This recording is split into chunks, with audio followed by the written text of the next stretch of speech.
This makes me laugh, and it makes me happy. Barstowmama. Okay, and I'm not editing a thing. I know I look a hot mess. My kitchen looks a hot mess. I got up this morning and I didn't do anything, not a darn thing, and that made the afternoon messy. I had paperwork, I had all kinds of stuff to do, and you know what? When you get to be our age, 60. I'm talking to the 60s out there, maybe some 50s. We don't want to do it, we don't do it. That's just the way it has to be. So since I took so long, I figured I will come on in here and talk to you guys while I clean my kitchen. Just one.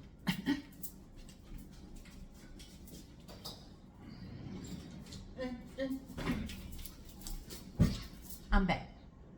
Now, as you can tell, I didn't comb my hair, no makeup, no nothing. This wasn't even my takedown video. This is my, I just didn't want to do it. Okay, so it's cold here where I live right now. Alexa, what's the weather like? The current weather is 43 degrees Fahrenheit with cloudy skies. Today, you can expect showers with a high of 43 degrees and a low of 32 degrees. It's a bit nippy. Okay, so, anywho, yeah. So we can talk about other stuff, like the fact that it's cold here, the fact that, those fires are still raging. Still raging, I don't get it. By now, you would think they would have found a way to deal with this. It happens every year. Maybe not this bad. LA is like imploded. That part of California is imploded. What in the world is going on? Sorry. And this is kind of like weird, like that whole Hawaii fire thing. And having been through one, yeah, at least we knew. We knew exactly what happened. And we were not having it. And, you know, we went through all of the steps, trying to get all of the lawyers. And we even had that Erin Brockovich lady. Yeah, and she was absolutely no help. None. She wanted money, but she didn't really want to help. And so, yeah, she was not my lawyer. Not like my lawyers did either. But, you know, at least I think I paid for some kid to go to dental school with all that money they got from me. So, you know what? I send all my positive energy and prayers out to those people because I know what they've gone through. To lose everything and have to start all over again is not fun. And the thing is, when we did it, I remember our very first purchase. Our very first purchase was a toothbrush. Yeah. I didn't even know if my daughter was dead or alive for 24 hours because she called us from the school bus to say, hey, Mom, take a look outside. And it was early in the morning. She had gotten on the bus on her way to high school. And I'm looking and it didn't look any different to me. Hold on. So she said, turn around. I said, sky's blue. You know, lots of clouds. Sky was blue, looking good. She said, turn around.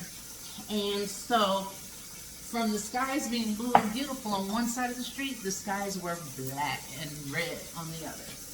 And I said, oh my God, what happened? She said, paradise is on fire. Yep. I talked to her for as long as I could. There were kids screaming on the school bus in the background while I was talking to my daughter, and I'm like, oh my God, it really is. And then the school bus driver couldn't bring them back home. She just had to keep going. And they went to the high school. We couldn't go to the high school to get them because we couldn't get out of town The gas stations were shut down. There was no way to get gas. So if you didn't have gas, you were just in trouble, which we didn't have gas, so we were in trouble. And so, not knowing exactly, I knew they were going around the canyon, which means the fire was licking up the canyon walls, and I was just like, I don't know what to do. I'm in line trying to get out of town. Can't get out of town. Just, you could not get out of town. And so, as I'm talking to her, you know, she's trying to keep the little kids quiet. She's trying to be, you know, the voice of reason. And what was she then? 14 years old? Yeah, about 14 years old. And so all the phones went off. All of her phone went off. My phone stayed on a little longer because I was able to get in contact with the police department and the fire department and say, hey, we're on fire here. And I don't know where the kids are going from the school. And, you know, I got to tell you, the police were no help at all. Because they knew just as much as I did. We were on fire. You couldn't get across the bridge. You couldn't go anywhere because the winds were blowing, the embers were going, and a 2-lane street was trying to become a 4-lane street because people were panicking and trying to get out. So when we go and you think about it, you have about 80,000 people trying to leave. And I just was like, I had a dream 2 weeks before about a fire. Not about me being in a fire, but I remember waking up saying, oh, that would be so horrible. I hope I'm never in a fire. So anyway, everybody, it was like a movie. I've never seen anything that crazy in my life. And so we're sitting at home because you can't go anywhere because everybody else is trying to go everywhere. So you had no choice but to hold still until there was a way to get out. Up went there's these big, huge airplanes that go up in the air and drop this red fire retardant stuff that didn't work. So you could hear the planes. There were planes. There were helicopters. It was like war. It was like war in Paradise, California, Magalia, California. We were all planes on one side, planes on another. You didn't have any choice. You had to be still. You know, my daughter, by the time I found this out later when we found each other, that the fire had been put out where this high school was. It was kind of smoldering. What did she do? She went to look for cats and pets and stuff so that she could save them, even snakes. I don't know what that's all about. But anyway, I was proud of her because she really kept her cool. Her and her friends, they got out of there, and I was really proud of them. But I didn't know that she was alive. I didn't know until we got to the point where we could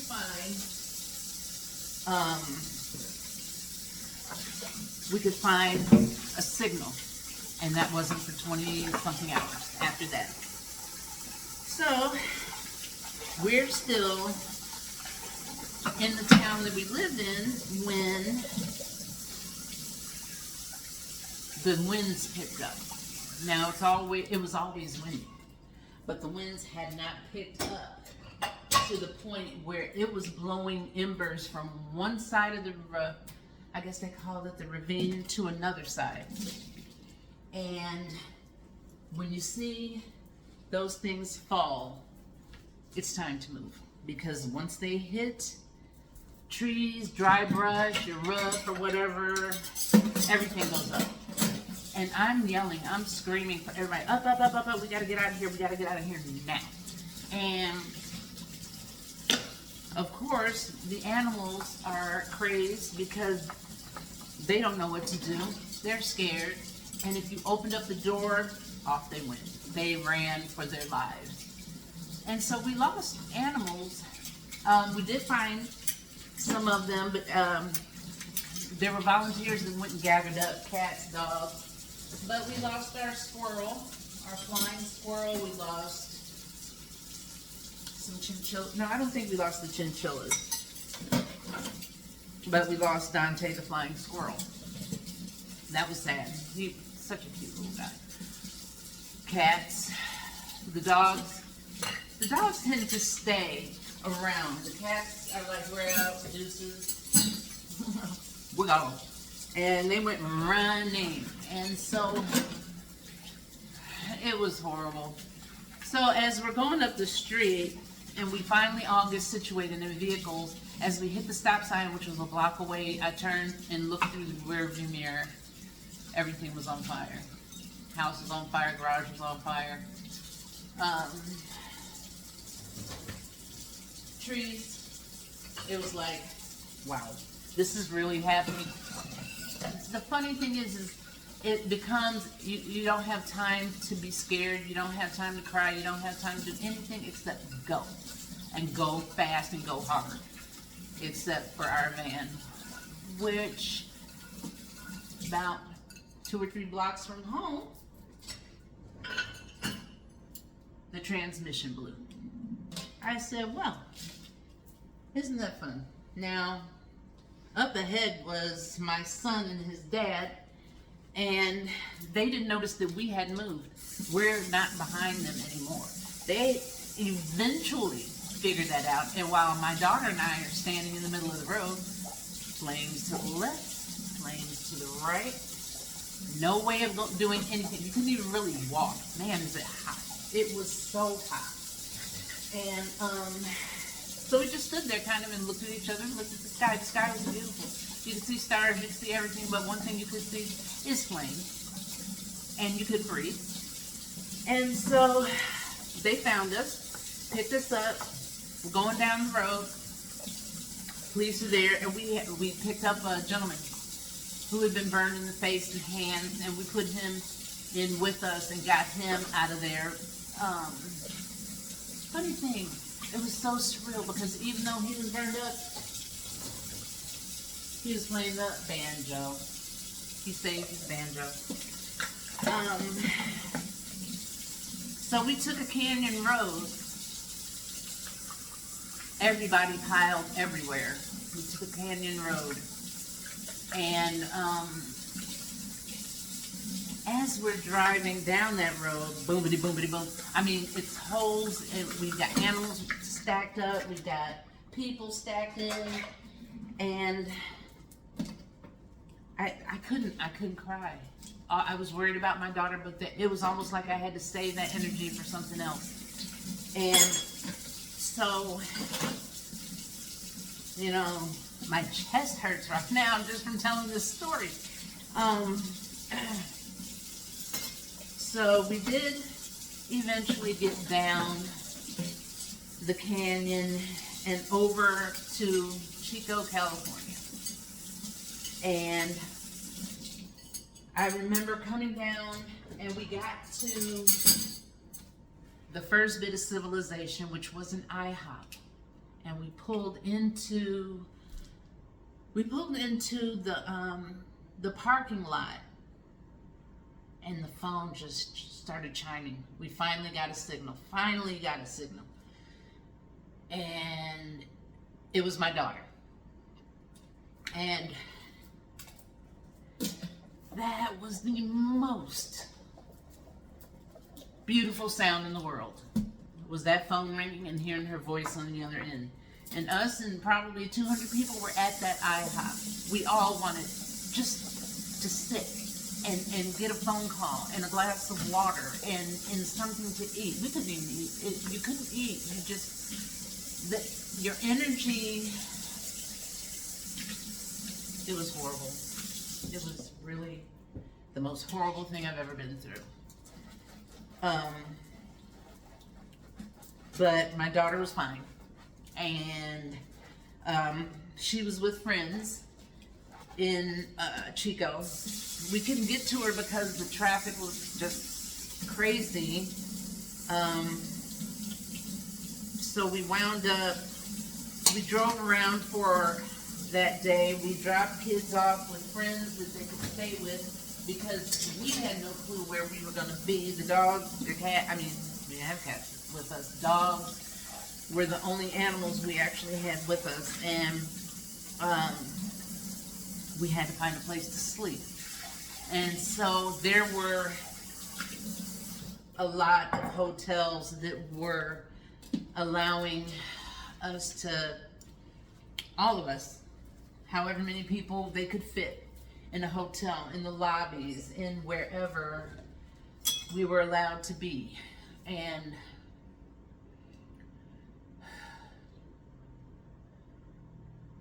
I couldn't even sleep. I don't think I slept for days. And you know, you smell like smoke, you look like hell. We got a toothbrush though. And yeah, there were people who offered us free lodgings, hotels that offered us free lodgings for the night, and we did that. I think we slept, or at least went to 5 hotels. I think we actually lived in 5 hotels, and then we finally found a place to live. We stayed with a friend, and we we finally got a place to live for a while. But just to say that, and a lot of stuff I left out because I don't think I could handle anymore. You don't have a clue what you're gonna do when something like that happens. It's like, it happens. You're not prepared. There's nothing that can prepare you for that. And all you want to do is run. And sometimes you can't. There was a woman who literally stayed alive by sucking the air out of her tires. She got burned up over a lot of her body, but that's how she stayed alive. They found couples just who went to bed and died of smoke inhalation before they burned up. There were animals everywhere. It was horrible. And now I'm sick. But I'm alive, and I am so grateful. In a way, I'm grateful because I lived. My family lived. We're all split apart now, and they're all grown ups, and they're doing well. But I just, I know how they feel. It's so bad. And when you get the courage to go back and look, and I never did. I never went back. I did see videos of it. I did see pictures, and I did see that, oh my God, it's total devastation. Total devastation. So, to those of you in LA who are going through this, my heart goes out for you, because I know how you feel. So I try not to look at the news and know what's going on. It changed my life forever. And I won't even set foot in California again. So anyway, let me stop boo-hooing. Ooh, how we doing here? Wow. Anywho. I got part of my kitchen clean talking to you. Let's see what else we can talk about and make me stop sobbing like a baby. Anyway, pancake batter. Yeah. So, I'm alive, I'm living, and I'm blessed. I'm blessed and grateful. Every day. You know what? Every day you wake up, before you even let your feet hit the floor, just say thank you. Thank you, universe. Thank you, source. Thank you, God. Thank you, spirit. I'm alive. I have a roof over my head, clothes on my back, shoes on my feet. I have a job. I have a vehicle to get to that job. I have the energy to do that job. Food, clothing, and shelter. I have that. I have family that loves me and friends that love me. And I have you guys that love me too. I have to stop now because I am really quite something. I'm just glad it's over for me, and for those in LA and in the surrounding California areas, you're gonna make it. You're gonna make it. Get out. Go as far in the other direction as you can, but just keep going day by day. Things try to get better. Okay. Sorry to say bye-bye so soon, but you've heard the better part of the story. Hopefully I won't have to chat about that one again. Sometimes I think we all still need therapy. Anyway, I don't even put candles on a cake. You guys have a great night. Hopefully this video goes out. YouTube has its way of doing things. It's so different, but I'm glad to be back. I love you guys, and I'll see you guys soon. Take care. Bye-bye. Let's see. We're going to try this now. Bye.